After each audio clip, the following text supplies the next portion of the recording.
All right, everybody. Hopefully you're doing great out there. Thank you all for watching. In this video, I'm going to talk about Epicurus, the founder of Epicureanism, an ancient Hellenistic school of thought. We'll study his ethics as he sketched it in a letter to a fellow Epicurean, I believe. I believe his name is Menoeceus. So some people struggle pronouncing the name of Epicurus's friend. It's Menoeceus. And it's debatable, but some people see Menoeceus as a fellow Epicurean that Epicurus was writing a letter to. Oops. So what I want to do is a little bit of background first, and then dive more into his worldview and then his ethics in particular. So those are his dates: the 341 to 270 BCE. So he lived well into the third century. He's in the Hellenistic school tradition, as it's sometimes called. So I think about Hellenistic, be thinking about that which is related to the Greek world or the Greek traditions, oftentimes ancient Greek traditions. And Hellenistic schools, they really come into their prominence following the death of Alexander the Great. At least that's one of the common ways that people carve up this time period in the ancient Greek tradition. Um, so it starts with the death of Alexander the Great, and then it goes to really roughly like 30 BCE. So it lasts for a good 300 years. Why 30, 31 BC or BCE? Because some say that that's when you get the rise of Roman philosophy, and you see a bit of a collapse of the ancient Greek tradition. Why? Because the Romans defeat the Greeks, or the Greek Egyptian Cleopatra, and Mark Antony, Octavius, and Octavian, as many of you likely know, defeated them, the important Battle of Actium. So that's just like a nice way of carving things up. When did Hellenistic schools exist? Well, during that time period, one of the prominent schools was Epicureanism, founded by Epicurus. And so we're talking about Epicurus in this video. So hopefully that makes rough sense historically. So think about the Hellenistic schools. That's the rough time period. We're talking about one of the schools, the Epicurean school. For those of you who might be interested and might want to study a little bit more here, do more research here, other prominent Hellenistic schools: Stoicism. Okay, Zeno of Citium is taken to be the founder.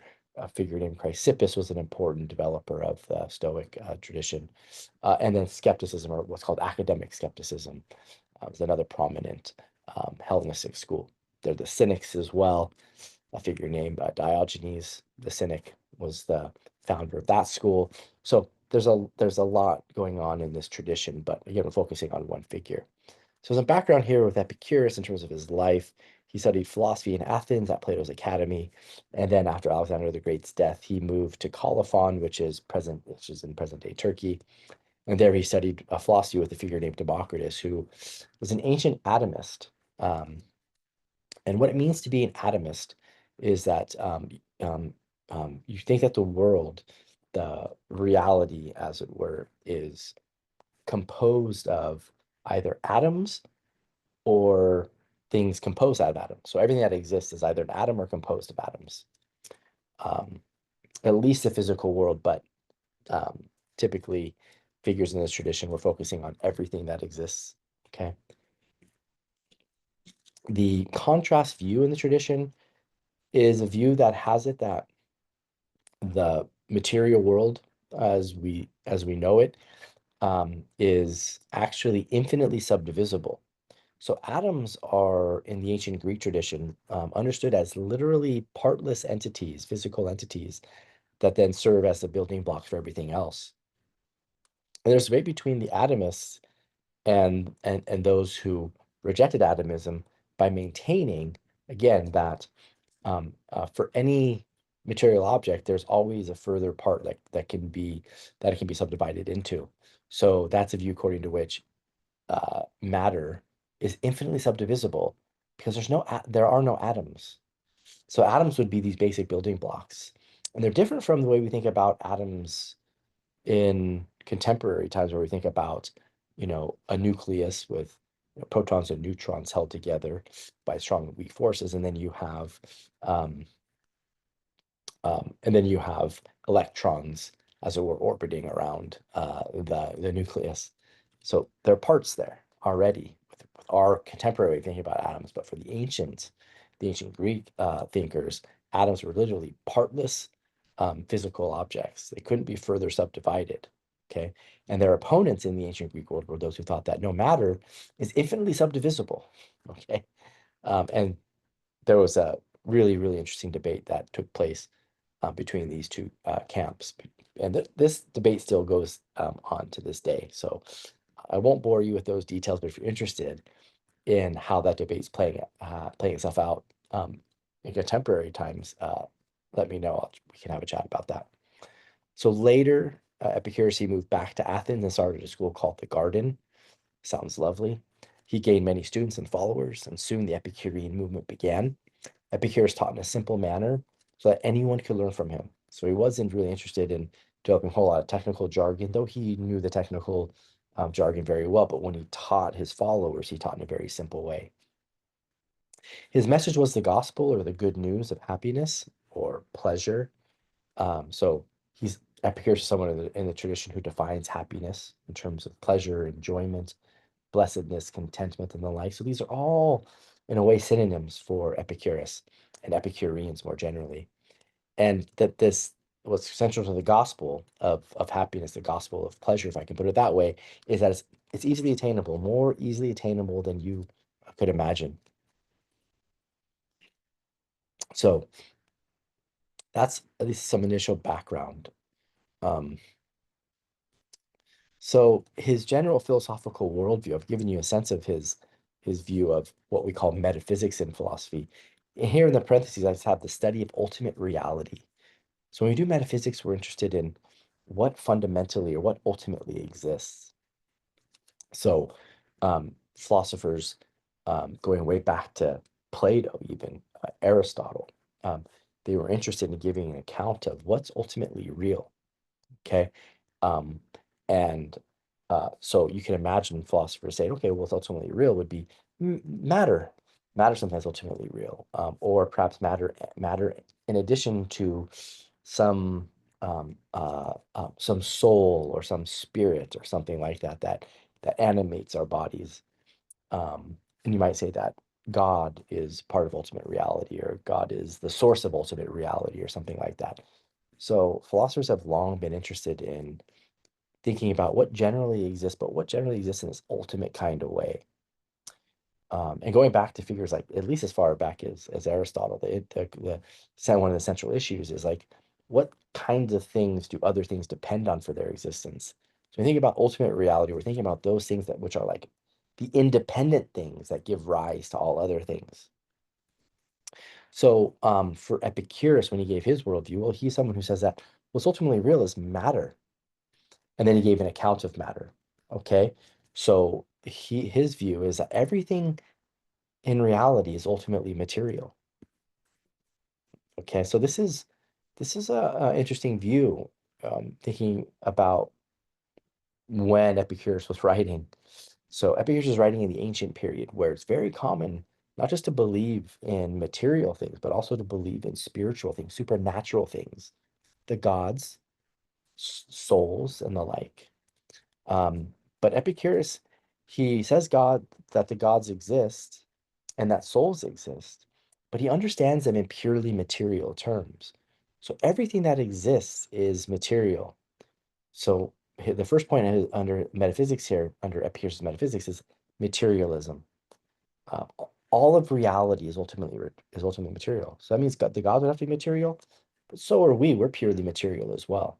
Of course, we have bodies that are material, but our souls are material too. And the way he's a materialist is he's an atomist. As I've noted in the previous slide, he was deeply influenced by the work of Democritus, an ancient atomist. So all that exists for Epicurus is matter. Okay. And the way matter exists is atomistically, if I could put it that way. So matter is ultimately atomistic. Okay. And here's a slogan to guide us when thinking about Epicurus's worldview, his metaphysical worldview. What exists is matter and the void. Okay. Now, so what's the void? The void is empty space. The void is, in a sense, nothing. So this is why Epicurus can say, look, what exists ultimately is matter. And then there's empty space that matter exists in. Okay. Why does he want this idea of the void in his philosophy? He wants it because he wants there to be motion. So the idea is that Epicurus is responding to philosophers, in particular a philosopher named Zeno of Elea, um, an Eleatic philosopher he's called. Um, and maybe you've heard of the paradoxes of Zeno or Zeno's paradox. Well, um, Epicurus was responding to some of the paradoxes that Zeno created. Some of them ended up um, being developed in such a way that um, the conclusion that he arrived at, that Zeno arrived at, was that matter was that there could be no such thing as motion because motion would require the existence of nothing. But of course, nothing couldn't exist. Just think about what nothing is. So Epicurus, in response, says, no, there has to be nothing in the sense that there's empty space. There's nothing existing in certain regions of space. Why? Because otherwise you wouldn't be able to get things in motion. Everything would sort of just lock up. So that's why he ends up claiming, at least in part, why there's this thing called the void or nothingness in empty space. Okay, so that's to give you a sense of his metaphysics, a crucial part of a philosopher's general worldview. Um, then his epistemology. So epistemology is the study of knowledge or the theory that one offers of knowledge. The kind of epistemology that Epicurus was fond of corresponds nicely with his metaphysics. So his metaphysics, remember, is material. But how do we know material things? Don't we know them through our sense experiences? Don't we know them through our five senses? We do, right? So Epicurus's his epistemology, study of knowledge, um, it fits neatly with his metaphysics. So he's what we call an empiricist. So knowledge fundamentally or ultimately derives from sense experience. Okay, so um, we wouldn't have knowledge in some sense without sense experience providing us with ideas. So then, as an empiricist, Epicurus still believes that we have a rational faculty. All philosophers think that we have a rational faculty.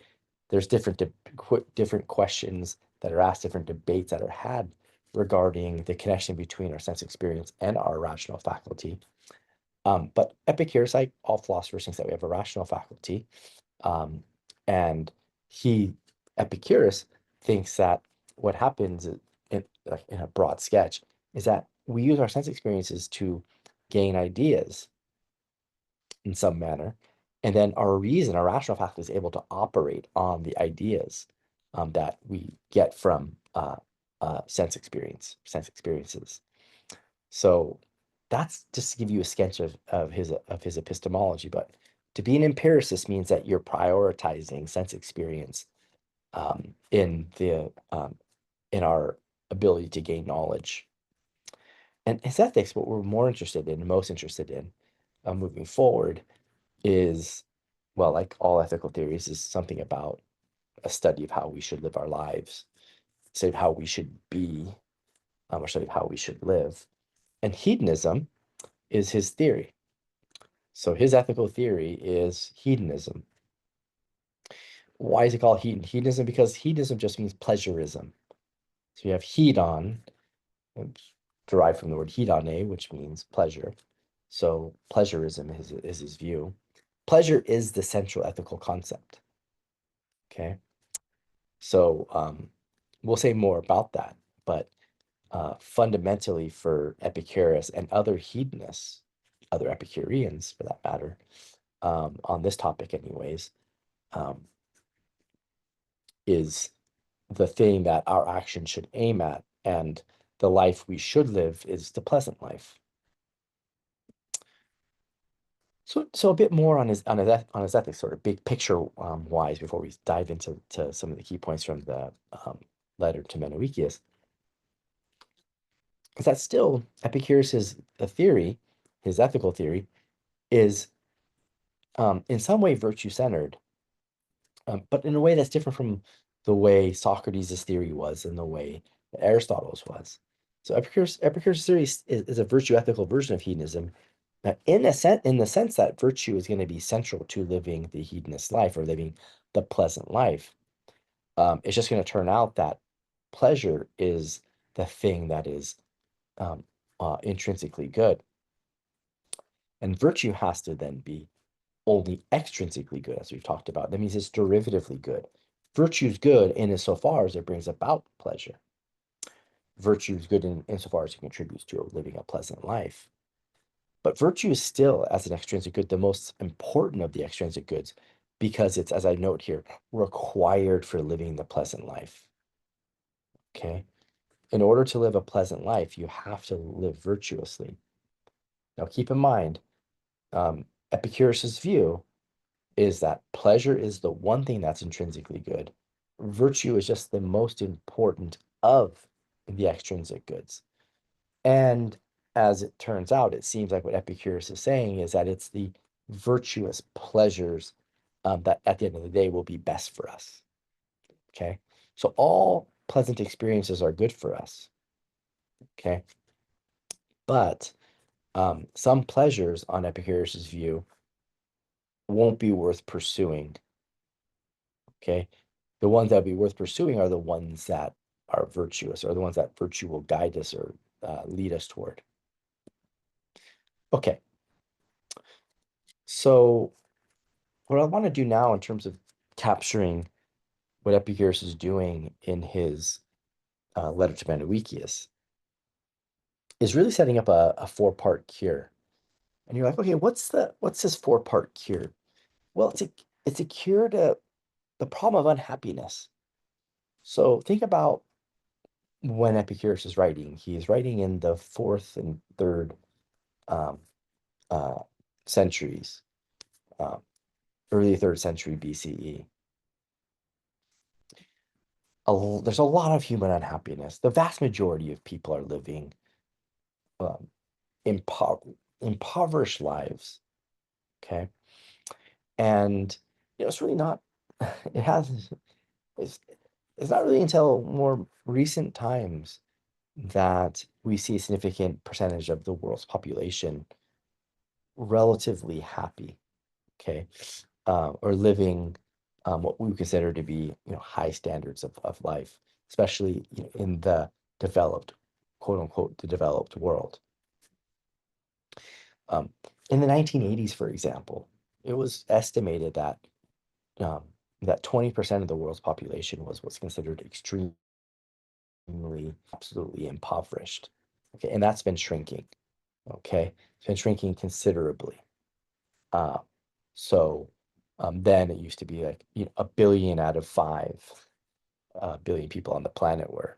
Now we're looking at like roughly 700 million on the planet. The population obviously has grown, so you see the percentage has shrunk, but there's been significant effort made since the 80s to cut into that. But still, go back to the ancient time period, it's probably more likely that easily, 80% or more of people were living lives of quite a bit of suffering and quite a bit of serious poverty. Okay, so how do we deal with this problem of unhappiness? Now, the guesstimate I just made a moment ago, that's not scientific. Okay, it's just a rough guesstimate. Okay,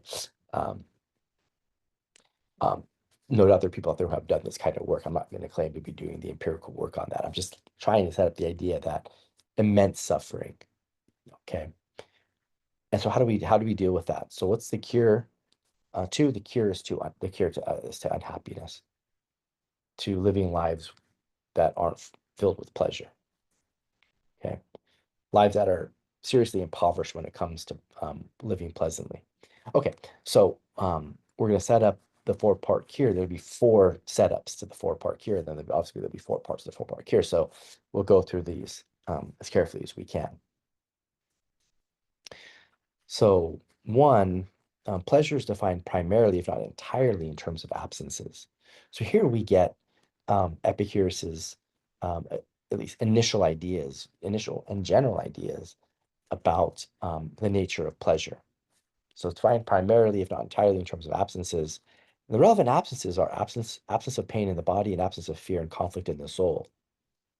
Okay, I've already given you Epicurus's theory of the soul, by the way. It's a physical thing. Okay, so why does it appear to be different? Epicurus wants to say something about that. It appears to be different because it's actually lighter than the other material things that we're made of. So remember, we're composed of atoms. Our soul is composed of atoms, just the lighter ones. The rest of our body is composed of heavier ones. Okay. Now, this is an interesting point because it's a pleasant experience to be in a state of absence, to be in a state where you're not in pain, where you're not having fear or conflict in your soul. Okay. Those seem to most of us like just neutral states to be in. They're neither pleasant or unpleasant. They're neither good nor bad. They're just kind of neutral. But Epicurus' view, these are positive states.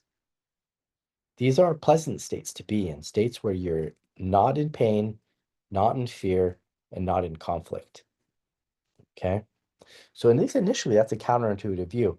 And you might think a subdued theory of pleasure. Okay? So pleasure is defined primarily, right, if not entirely, there's some people, that's how they interpret Epicurus here.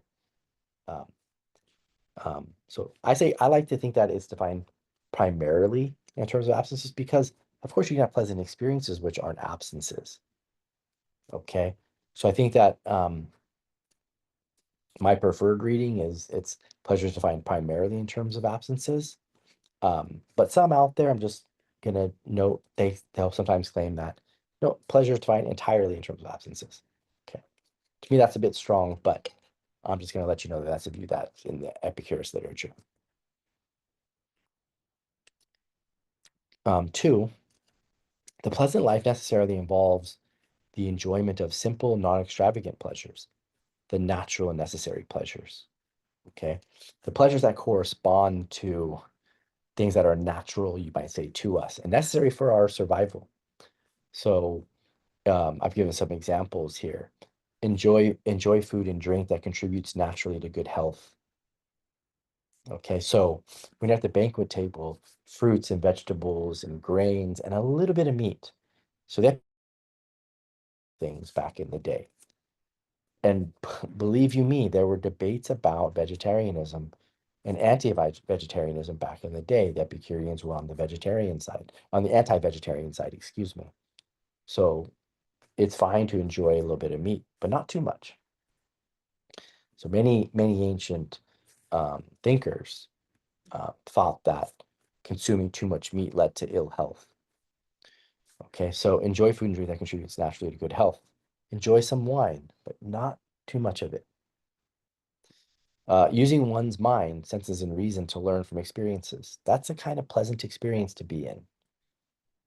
To learn from your experiences, to do the calculations on which pleasures to pursue, which pains to avoid, and these kinds of things. Okay, and enjoy philosophizing. Enjoy thinking about matters like what exists, what's ultimately real, what can we know, how do we know, what's the best way to live in this life, and the like. Okay, all these things you can do too much of, though. Okay, you can do too much philosophizing, for example. Taking this class, you probably recognize that can happen. Okay, but you can do too much philosophizing, so much so that, right, you'd be punished by nature for thinking too much and too hard about certain things. Okay, so the pleasant life enjoys and essentially involves the enjoyment of simple, non-extravagant pleasures. Okay, of course you can enjoy extravagant pleasures, but Epicurus is going to claim that those pleasures are not worth pursuing because they tend to lead to, guess what? pain and suffering and conflict, etc. Okay. So prudence is necessary. Sorry, virtue is necessary for the pleasant life, and prudence is the source of all virtue. So, well, prudence itself is then necessary for living the pleasant life. So this is this point I was making earlier, that virtue is the most important of the extrinsic goods because it's necessary for living the pleasant life. Just to give you a flavor of how this is supposed to work. So the virtue of prudence, you might want to know what that is the virtue of knowing what's good for oneself. So it's like wisdom. It's wisdom about what's good for oneself. So if you know some of the classical virtues, you know that wisdom is up there. Remember, Socrates talks about wisdom. Aristotle writes about wisdom. Epicurus writes about wisdom. The relevant wisdom for him, though, is wisdom about what's good for oneself. We know pleasure is good for oneself, okay? But it's not as simple as that, okay? So what prudence will do is it will guide us in determining which pleasures to pursue, which pains to avoid, okay? Which pleasures to avoid and which pains to pursue for that matter, okay? So the important thing here is that pleasure can be extrinsically bad, but pain can also be extrinsically good. Okay, so just because something's intrinsically good, always intrinsically good, doesn't mean that it can't be extrinsically bad. It's just because something is intrinsically bad doesn't mean it can't be extrinsically good. That may sound confusing, but two examples will illuminate. Suppose a pleasant experience is intrinsically good. Okay, right. So there you are having a pleasant experience of enjoying a certain cupcake. Okay. Then you enjoy that one, then you enjoy another cupcake, and you enjoy another one after that. Sometimes that can happen. And then next thing you know, you're in a lot of pain because you have a stomach ache. And then suppose the pain gets so bad it outweighs the pleasure. So the pleasant experience was intrinsically good, all of it. Okay. But it led to pain. So it was what we say extrinsically bad. Okay. So it led to extrinsic badness. And when the bad outweighs the good, then the painful experience is all things considered bad because the good was outweighed by the bad, the pain. Now, to consider another example, pain on the hedonist view, on Epicurus's view, is the intrinsically bad thing for us. Okay, so I haven't made this point clear enough, but for hedonism, it's really two sides of the same coin. You've got pain is the good, sorry, pleasure is the good, and pain is the bad. Let me make sure I'm clear on that. Pleasure is the good, and pain is the bad. Meaning pleasure is the intrinsic good, and pain is the intrinsic bad.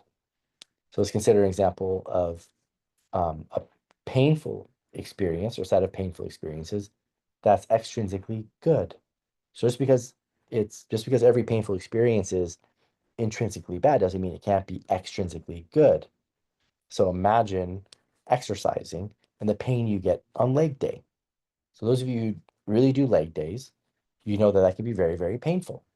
Leg days tend to hurt, okay? Sometimes we say hurt good, right? But your legs hurt when you do a really strong, heavy leg day, okay? Pick any other exercise you want that hurts for you, okay? You do that, you end up having the pain of the experience, the painful experience, intrinsic badness, but it leads to these healthy benefits: weight loss, feeling stronger, feeling healthier, the dopamine pleasure results, all that. So you have the painful experiences which lead to the pleasant experiences. So the intrinsically bad painful experiences are extrinsically good because they lead to the pleasant experiences that result. Okay. Maybe running is your example. Running is painful, but it also can be really, really, right, have these really good health benefits that make you feel better, pleasant in terms of pleasantness. Okay. So pleasure can be extrinsically bad, and pain can be extrinsically good. And prudence helps explain other virtues, for example, courage, justice, and moderation. Okay. So, so the idea here would be prudence. Remember, it's virtue. It's the virtue associated with knowing what's good for oneself. And we see how that works, right? You see how it works by, okay, I need to choose this pleasure and not this pleasure because this one will lead to more pleasure, but this pleasure over here leads to more pain than it's worth. Okay. And then prudence will also guide you in saying, I'm going to pursue these pains, running, leg day, because it leads to these pleasures. Okay. Um, but the way prudence is the source of all virtue, as I noted under number 3 over here, is that we're going to understand courage, justice, and moderation, etc., in terms of prudence. So, for example, courage is typically understood as, like, having the right response um, in some way or other to fear, having the right amount of having the right kind of response again to fear. Well, what ultimately is going to explain courage is going to be, well, um, if um, if by um, having this right response to fear, well, then that means that it'll be good for me because perhaps I'll respect myself, or others in my community will respect me. I'll treat myself better, and other people will treat me better as well. Okay, so ultimately, um, um, the goodness of courage is explained in terms of what's good for oneself. Okay, um, and likewise with justice, the Epicureans, they famously have like a social contract view of justice, whereby justice is keeping the agreements or the contracts roughly that you've made with other people. Well, what ultimately explains why we should keep our contracts with others as well is that others are likely to treat us better. When you don't keep your contracts with others, then you're seen as someone who doesn't keep their promises. And those kinds of people aren't treated well by others. Okay. So that's just to give you a sense of the way in which prudence is fundamental, is a fundamental virtue. Okay. So that's the third one. The fourth one is that we have free will. Okay. There must be a physical atomistic basis of free will. So why is this an issue? This is an issue because it was common to think that that if you held an atomistic theory of the universe, if you held a materialistic theory of the universe in general, you're often thought to struggle in giving account for how it is that we can be free. Okay, so there's something kind of mechanistic about the atomistic worldview, whereby you have all these what we call simple things, partless things, that in kind of like a machine-like way come together to compose larger things. And the only difference between, you might say, like a rock and um, a bunny rabbit, where you have something that's alive versus something that's not alive, just complexity of atomic arrangement, a more complex arrangement of the atoms in the bunny case compared to the rock case.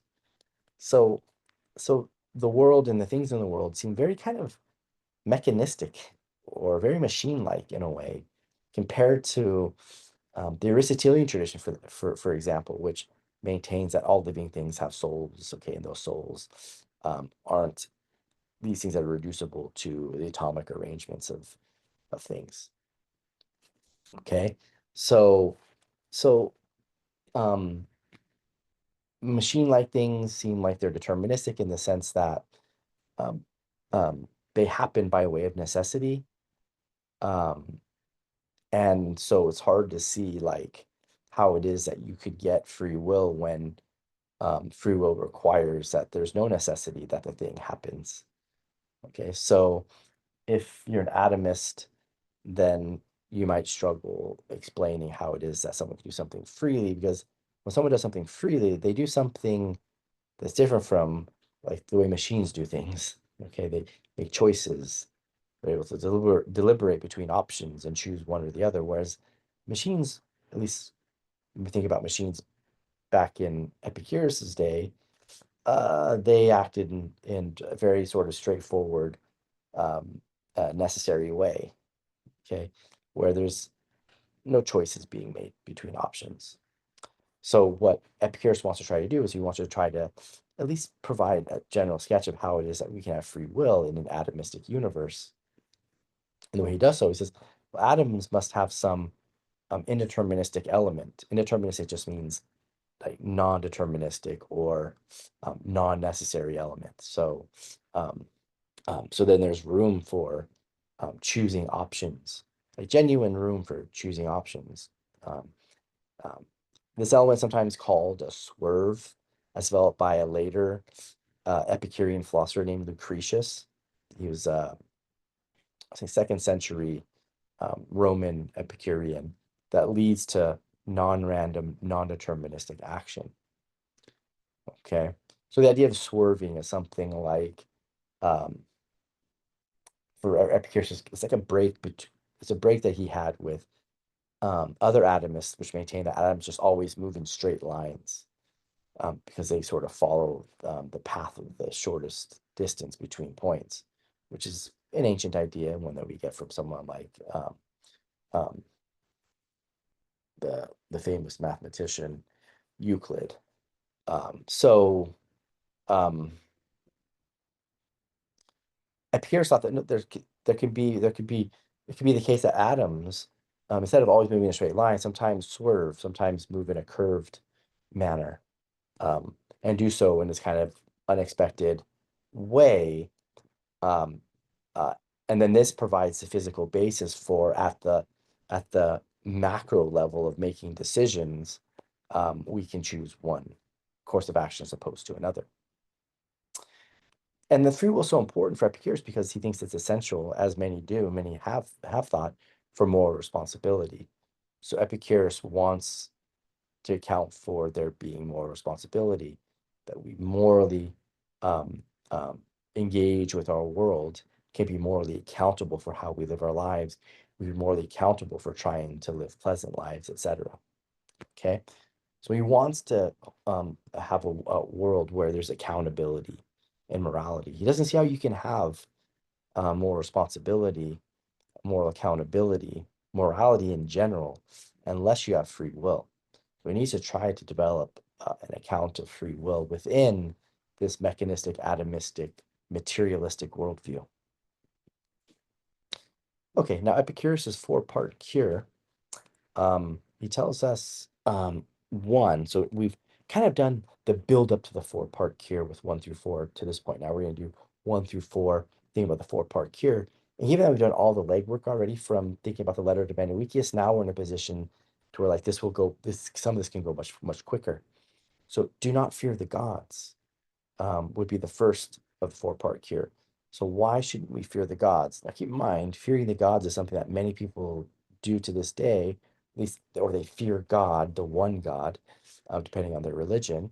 But this is something that has um, this idea of fearing the gods has been prevalent in human history, as you can imagine. Um, so you go back to the ancient Greek world, it's no different, and probably far more people back then that feared the gods, but don't quote me on that. I'm talking about maybe in terms of percentage of the population, not in terms of the number of people, because there's obviously far many more people living now. But still, do not fear the gods. The gods are immortal and perfectly happy. Is the first point to keep in mind. This is something that Epicurus is like saying, hey, like this is what we should believe about the gods. This is sort of a common belief about the gods. Thus, the gods can't be worried about us or otherwise concerned with what we're doing.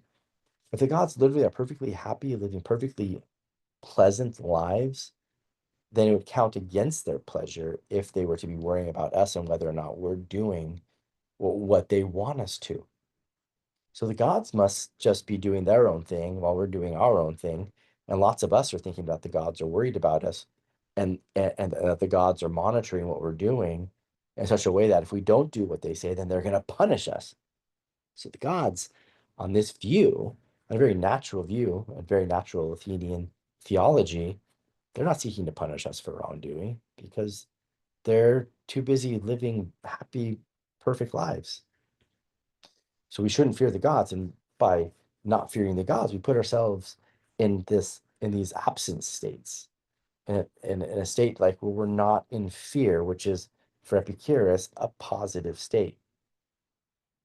It's a pleasant state. Okay.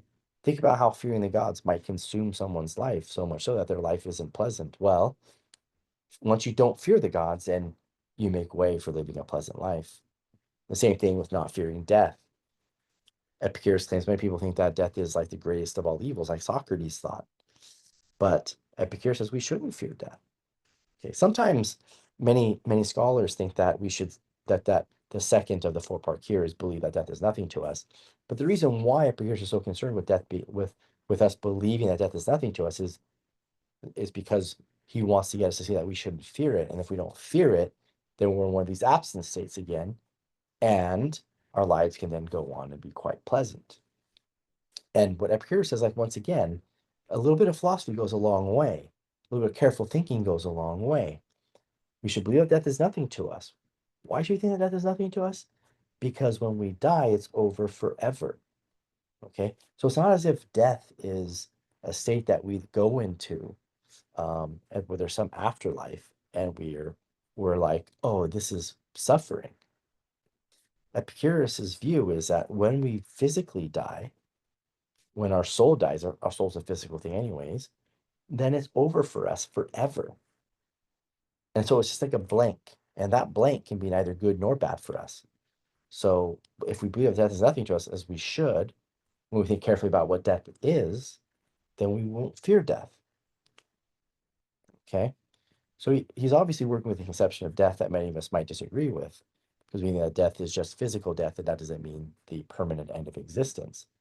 But one way of thinking about Epicurus's view is just think about the idea that he's saying in a big picture way that if death is our permanent end of existence, then it's and not bad for us neither. It's not good for us. It's not good for us either. Okay, but uh, still, one could still meaningfully ask whether our permanent end of existence would be bad for us, even if we think that there is an afterlife. Okay, so we can talk more about that as needed, but hopefully you see the point here. So we don't fear the gods, that helps pave the way for living a pleasant life. Don't fear death, that paves the way for living a pleasant life. And then three, believe that what's good for us is easy to attain. Okay, all pleasures are intrinsically good for us, but simple pleasures are also extrinsically good for us. Okay, remember, it's the extravagant ones, the non-simple ones, that are extrinsically bad for us, and in many cases can be all things considered bad for us because the pain, the badness that the pleasures lead to outweigh the pleasures that we got initially. And the simple pleasures are the virtuous pleasures.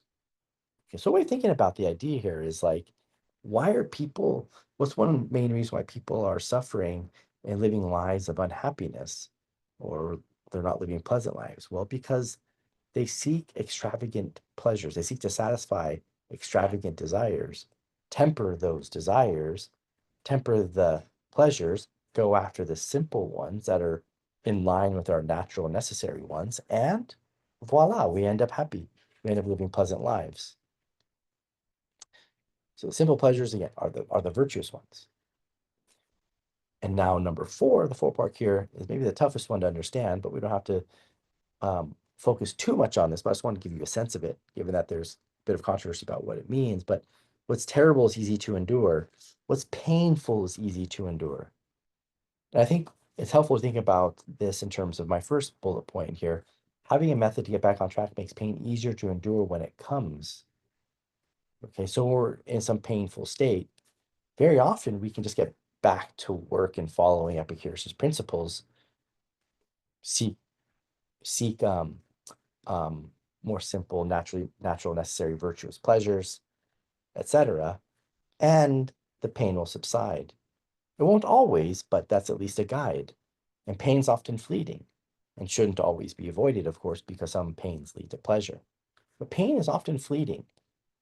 Okay, so we shouldn't think that like pain is, when we have it's going to just last forever.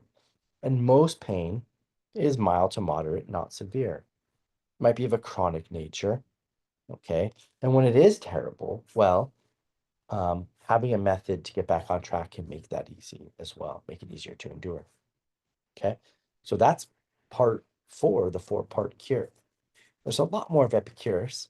I tried to cover some of the basics from his text. If there's anything in the text that you'd like to discuss, feel free to let me know. But that's what I wanted to cover from Epicurus's letter to Menoeceus.